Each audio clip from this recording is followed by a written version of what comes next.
après ces deux vidéos sur les crimes du futur, après ces deux vidéos sur le nouveau film de David Cronenberg, après The Crime of the Future, après ce film, Les crimes du futur, donc après le film de David Cronenberg, je me sens obligé de faire une troisième partie parce que les deux premières parties m'ont prêté allusion à revenir sur un point que je n'avais pas précisé. La musique du film est vraiment très complexifiée. La musique du film est vraiment très complexifiée parce qu'elle fait penser à la musique du film Neon Demon, qui est un peu dans le même genre, avec un style électronique comme ça, où on pourrait remarquer de la musique électro d'aujourd'hui, donc de la musique contemporaine. Sauf qu'il n'en est rien, ce n'est pas de la musique contemporaine, c'est pas de l'électro, c'est pas vraiment une musique qui a une importance contemporaine par rapport à l'ambiance du film. C'est une musique angoissante, contemporaine, avec un côté révolutionnaire, mais tout de même organique, parce qu'à travers la musique et les sons du film, on peut entendre des cris, des hurlements, des grognements, mais comme s'ils étaient étouffés par le son de l'eau ou qu'ils étaient ébruités, qu'ils étaient étouffés par l'eau ou qu'ils étaient assourdis. Donc il y a réellement ce côté organique à travers le film qui tourne autour du film, il y a un côté tout organique qui tourne à travers l'importance du film et à travers la sexualité aussi. Il y a une importance à travers la sexualité des personnages qui montre aussi de la brutalité et tout ce côté organique à travers le fait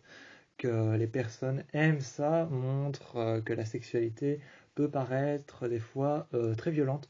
Et donc, c'est un côté organique par rapport à la manière dont fonctionne l'humain, par rapport à la manière dont l'humain peut se sentir, peut être, peut-il, donc à la manière dont il peut et dont les humains peuvent-ils se sentir dans leur peau, dans leur corps. Donc, ce côté organique rend assez bien et a vraiment, je pourrais continuer à faire beaucoup de vidéos sur ce film parce que j'ai vraiment diverges d'opinions par rapport à ce qu'il nous propose cette année-ci. Ce que David Cronenberg nous propose cette année-ci, j'ai beaucoup d'opinions, j'ai divergentes d'opinions par rapport à son film, par rapport à son style, par rapport à ce qu'il a à nous revendre, par rapport à la sexualité, par rapport au body horror, par rapport à l'horreur, à la science-fiction, au genre, par rapport à tout ça, par rapport aux acteurs, par rapport à Viggo Mortensen, par rapport à Léa Seydoux, par rapport à Kristen Stewart, qui sont en fait un trio que je ne cautionnais pas du tout au début et que finalement, à force de regarder le film, tu cautionnes pas du tout ce trio. Donc Viggo Mortensen, je le cautionnais pas du tout avec Kristen Stewart. Kristen Stewart, je la cautionnais pas du tout, je la mettais pas en valeur avec Léa Seydoux. Et donc les trois finalement se sont assemblés dans le film aléatoirement, ils se sont assemblés dans le fil du film.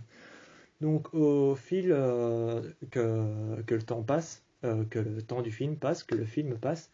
au fil du temps, et bien finalement ils se sont assemblés dans le film et ils ont fait un trio plutôt pas mal. Parce que j'avoue que ces trois acteurs, Viggo Mortensen, Léa Seydoux et Kristen Stewart,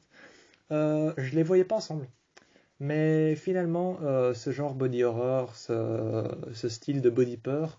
ce côté organique du film, la sexualité violente et le fait que l'humain se transforme et que quelqu'un mette en valeur l'intérieur de son corps,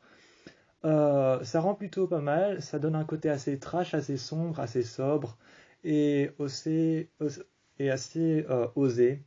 C'est un côté très osé, très surhaussé et surcoté par rapport aux choses, mais ça reste sobre, ça reste sombre, ça